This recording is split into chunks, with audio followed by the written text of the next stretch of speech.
خالد بن ولید کو دنیا کا سب سے گریٹسٹ جنرل سمجھا جاتا ہے۔ نپولین، الیگزینڈر دی گریٹ اور جولیس سیزر زندگی میں کبھی نہ کبھی کوئی نہ کوئی جنگ ضرور ہار چکے ہیں، لیکن خالد بن ولید دنیا کے واحد جنرل تھے جو اپنی پوری زندگی میں کوئی بھی جنگ نہیں ہارے۔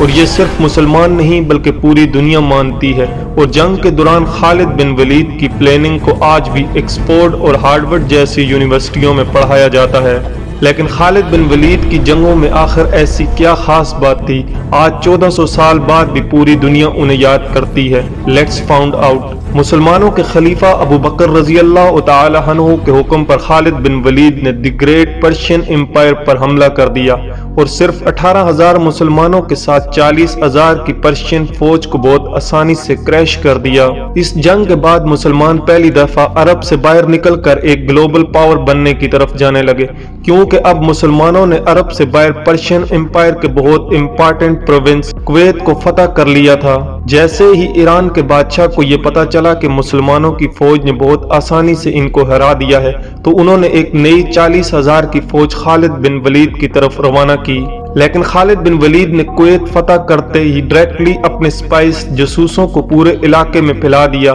تاکہ ہر خطرے کا انہیں پہلے سے پتا چل جائے۔ یہ سپائس ہر طرف پھیل گئے اور بہت دور جا کر انہوں نے دیکھا کہ پرشین امپائر کی 40,000 کی فوج بہت تیزی سے مسلمانوں کی طرف بڑھ رہی ہے، تو خالد بن ولید اپنی ساری فوج لے کر اسی فوج کی طرف کویت سے باہر ابولا کی طرف جانے لگے۔ ابولا کویت سے باہر ایک علاقے میں ہے جسے آج کے زمانے میں عراق کہا جاتا ہے۔ ایک طرف مسلمانوں کی 17,000 کی فوج کھڑی تھی اور دوسری طرف پرشین امپائر کی 40,000 کی فوج تھی۔ پرشین جنرل سامنے آیا اور خالد بن ولید کو چیلنج کیا، لیکن مسلمانوں کی فوج سے ایک عام سپاہی نے جا کر اسے ختم کر دیا۔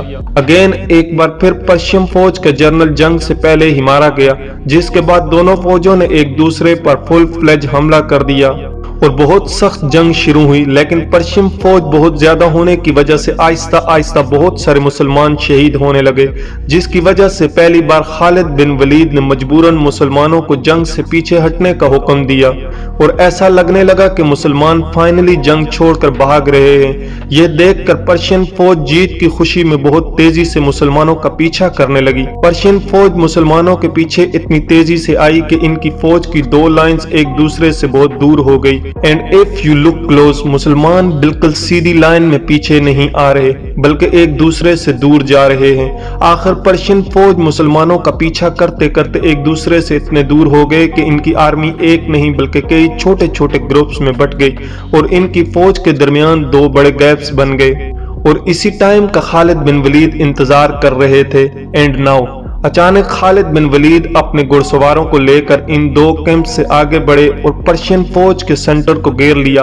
اور آہستہ آہستہ انہیں کرش کرنے لگے، اور پھر اسی طرح باقی فوج کو بھی کرش کر دیا۔ پرشین فوج کی پچھلی لائنز نے دیکھا کہ وہ یہ جنگ ہار چکے ہیں تو وہ جنگ چھوڑ کر بھاگنے لگے، لیکن ایز وی نو ان کا آرمر ہمیشہ بہت بھاری ہوتا تھا، تو زیادہ دور جانے سے پہلے مسلمان ان تک پہنچ گئے اور انہیں بھی ختم کر دیا، اور اس طرح پرشین امپائر کی ایک بہت بڑی فوج خالد بن ولید نے کرش کر دی۔ یہ جنگ کویت سے باہر عراق کے اندر ہوئی تھی، مطلب اب مسلمان کویت کو فتح کرنے کے بعد ایران کے دوسرے بڑے پروونس عراق میں انٹر ہو چکے تھے۔ اب یہاں سے آگے بڑھنا تھوڑا مشکل تھا کیونکہ عراق اور مدینہ ایک دوسرے سے بہت دور تھے، اور عراق میں مسلمانوں کی فوج کو اپنے ہیڈ کوارٹر مدینہ سے بار بار کمیونیکیٹ کرنے میں بہت مشکل ہو رہی تھی۔ اسی لیے یہاں سے آگے بڑھنے سے پہلے خالد بن ولید نے اسی علاقے کو اپنا نیا ہیڈ کوارٹر بنایا، کیونکہ اس علاقے میں پرشین اور عرب دونوں آباد تھے، اور ان سب کا خیال تھا کہ مسلمان انہیں فتح کرنے کے بعد ان کے ساتھ وہی کریں گے جو اب تک دنیا کے باقی سارے امپائرز کرتی آئی ہیں، مطلب لوٹ مار، بلنڈر، ریپ۔ لیکن خالد بن ولید نے ابو بکر رضی اللہ تعالی عنہ کے حکم پر اس علاقے کی ساری پراپرٹیز انہی لوگوں کو واپس کر دی اور کسی سے بھی زبردستی کوئی بھی چیز نہیں چھینی، اور بہت تیزی سے اس علاقے میں بہت ساری عدالتیں، کورٹس بنائے، اور ان کورٹس میں ججز بڑے بڑے صحابہ کو بنایا، جس کی وجہ سے بہت تیزی سے اس علاقے میں پہلی بار جسٹس، انصاف قائم ہونے لگا۔ اس کے بعد خالد بن ولید ان کی مارکیٹس اور بزنس کی طرف آئے اور ان سب سے کہا کہ بزنس اسی طرح جاری رکھو جس طرح پہلے تھا، لیکن آج کے بعد یہاں کوئی سود نہیں لے گا۔ جنگ صرف تلواروں سے نہیں بلکہ اکانومی سے بھی لڑی جاتی ہے، اسی لیے خالد بن ولید نے دوبارہ اپنی فوج کی اکانومی مضبوط کرنے کے لیے اس علاقے کے نان مسلمز پر جزیہ ٹیکس لگایا۔ یہ کوئی نیا ٹیکس نہیں تھا بلکہ اس سے پہلے اسی علاقے پر پرشیم امپائر بھی ٹیکس لیا کرتی تھی۔ خالد بن ولید نے جو جزیہ ٹیکس لگایا وہ اس ٹیکس سے بہت کم تھا جو اس سے پہلے ایران لیا کرتا تھا۔ یہ سب دیکھ کر وہاں لوکل آبادی نے سوچا کہ یہ مسلمان پرشیم امپائر سے بہت اچھے ہیں، اسی لیے بہت تیزی سے اس علاقے کے لوگ اسلام کی طرف آنے لگے اور خالد بن ولید کی فوج میں شامل ہونے لگے، جس سے مسلمانوں کی فوج دوبارہ بڑھنے لگی اور جزیہ اور زکوٰۃ ٹیکس کی وجہ سے مسلمانوں کی فوج کے پاس پیسہ بھی آنے لگا۔ مطلب آج کل لوگوں کا خیال ہے کہ خالد بن ولید صرف جنگ ہی لڑ سکتے تھے، حالانکہ خالد بن ولید ہمیشہ جنگ کے ساتھ ساتھ ان علاقوں کے جسٹس اور اکانومی کو بھی امپروو کرتے جاتے۔ مسلمانوں نے کویت کے ساتھ ساتھ عراق کے ساؤتھ کو بھی فتح کر لیا تھا، جو پرشیم امپائر کے لیے دوسرا بہت بڑا جھٹکا تھا۔ جب پرشیم بادشاہ کو ایک بار پھر خبر ملی کہ ان کی ایک اور فوج مسلمانوں سے بری طرح ہار چکی، تو انہوں نے دوبارہ اپنے امپائر کے نارتھ اور ایسٹ سے 2 نئی فوجیں مسلمانوں کی طرف روانہ کی اور انہیں اس جگہ ولاجہ میں ایک ساتھ مل کر مسلمانوں کو ختم کرنے کا حکم دیا۔ بٹ پرشیم بادشاہ ہر طرف سے فوج جمع کر رہے تھے سوائے اپنے ویسٹرن بارڈر سے، کیونکہ یہ بارڈر رومن امپائر کے ساتھ ٹکراتا تھا، اور ایران کے بادشاہ کو یہ ٹینشن بھی کہ کہیں رومن امپائر اس سب کا فائدہ اٹھا کر پرشیم امپائر پر حملہ نہ کر دے۔ لیکن رومن امپائر نے کبھی بھی حملہ نہیں کیا، کیونکہ کچھ ہی عرصے بعد مسلمانوں نے رومن امپائر پر بھی حملہ کر دیا، جسے ہم اسی سٹوری میں ایکسپلین کریں گے۔ خالد بن ولید نے جن علاقوں کو فتح کیا ان میں سے بہت سارے لوگوں نے اسلام قبول کر لیا، اور اب وہ سارے لوگ مسلمانوں کے لیے سپائس جاسوس بن چکے تھے، جس کی وجہ سے مسلمانوں کی انٹیلیجنس ایجنسی اور بھی سٹرانگ ہونے لگی، کیونکہ یہ نئے مسلمان ایران کو عربوں سے بہت اچھی طرح سمجھتے تھے، جس کی وجہ سے خالد بن ولید تک یہ خبر بہت تیزی سے پہنچی کہ 2 بڑی فوجیں ان کی طرف تیزی سے بڑھ رہی ہیں، اور خالد بن ولید کو اس بات کا پتہ تھا کہ اگر یہ دونوں فوجیں ایک جگہ پر یونائٹ ہو گئی تو انہیں ہرانا امپاسبل ہو جائے گا۔ تو مسلمانوں نے اس سب کو روکنے کے لیے پلاننگ شروع کر دی۔ مسلمانوں نے دیکھا کہ یہ 2 فوجیں جس علاقے سے آ رہی ہیں وہ علاقہ بہت ہی گرین اور پہاڑی علاقہ ہے، اور یہ لوگ ڈیزرٹ کے بالکل بھی عادی نہیں ہیں، اس لیے مسلمان اگر ڈیزرٹ کی طرف سے جائیں گے تو وہ ان میں سے ایک فوج تک بہت تیزی سے پہنچ سکتے ہیں۔ تو خالد بن ولید اپنی فوج لے کر فل سپیڈ سے عراق کے ڈیزرٹ کو کراس کرتے ہوئے پہلی فوج کے پاس ولاجہ پہنچے۔ مسلمانوں اور پرشین کی پہلی فوج ولاجہ میں آمنے سامنے ہوئی۔ پرشین فوج کا جنرل یہ دیکھ کر حیران ہو گیا کہ جتنا اسے بتایا گیا تھا اس سے تو مسلمانوں کی فوج بہت ہی کم ہے، مطلب مسلمانوں میں زیادہ تر پیدل سولجرز تھے اور گھوڑے والے تو بہت ہی کم ہیں،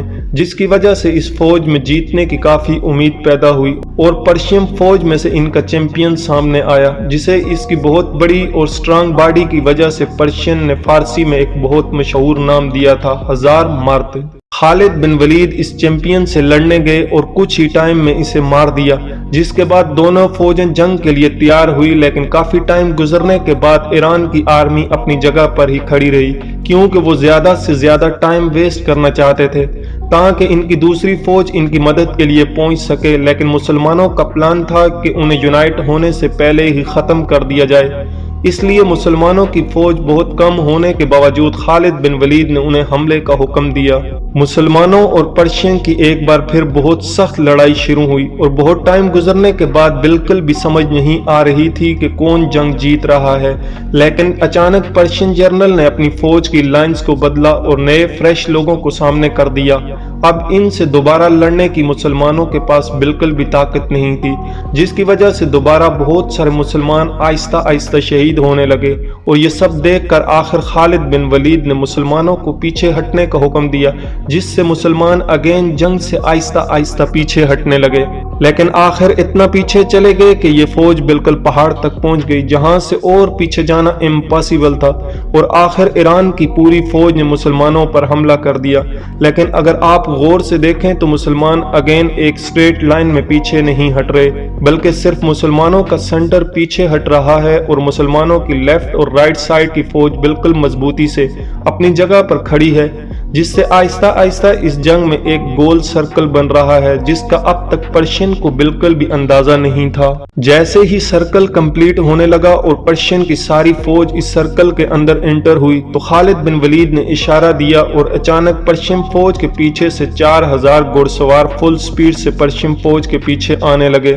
یاد ہے ایران کے جنرل کے جاسوسوں نے جتنا انہیں بتایا تھا اس سے مسلمان بہت کم تھے، جس پر وہ بہت خوش تھے، لیکن اصل میں مسلمان کبھی کم تھے ہی نہیں۔ خالد بن ولید نے جنگ سے پہلے ان ساروں کو پرشین فوج کے پیچھے کھڑا کیا ہوا تھا اور بہت دیر سے یہ سب خالد بن ولید کے صرف ایک اشارے کا انتظار کر رہے تھے، جس کے بعد مسلمانوں نے پرشین فوج کو ایک طرف سے گھیر لیا۔ کہا جاتا ہے کہ ایک بھی بندہ اس جنگ سے نہیں بچ کر نکل سکا۔ یہ کوئی پہلی دفعہ نہیں تھا کہ خالد بن ولید نے یہ ٹیکٹک یوز کی ہو، بلکہ اس سے پہلے جنگ احد میں اسی طریقے سے انہوں نے مسلمانوں کو ہرایا تھا، جس میں حضور صلی اللہ علیہ وآلہ وسلم نے صحابہ کو کلیئرلی آرڈرز دیے تھے کہ کچھ بھی ہو جائے اس پہاڑ سے نہیں اترنا، لیکن جیت کی خوشی میں جب وہ پہاڑ سے نیچے اتر گئے، خالد بن ولید نے پہاڑ کے پیچھے سے حملہ کر دیا اور پوری جنگ کو بالکل بدل دیا، اور اب وہی ٹیکٹک انہوں نے پرشین کے خلاف بھی یوز کی۔ ایران کی اس فوج کو ہرانے کے بعد اب مسلمان پرشین امپائر کے بارڈر سے نکل کر ان کے سینٹر کے قریب ہونے لگے،